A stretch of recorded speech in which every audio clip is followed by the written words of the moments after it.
Hello दोस्तों, मेरा नाम है संदीप कुमार और आप देख रहे हैं हमारा यूट्यूब चैनल। और आज मैं आपके सामने लेके आया हूँ एक वैकेंसी। जो वैकेंसी है जो आप मेरे यहाँ पे स्क्रीन पे देख सकते हैं, Indian institute of information technology Ranchi, यहाँ से एक वैकेंसी आई है। इसके बारे में मैं आज आपको बताने वाला हूँ। Requirement of non teaching post. ठीक है।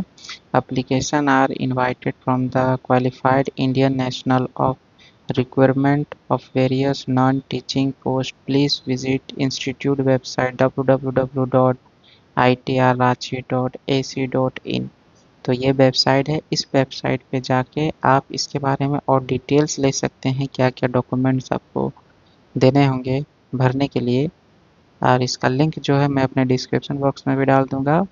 तो आपको अगर ये वीडियो अच्छा लगा हो तो लाइक करें, सब्सक्राइब करें। Thank you.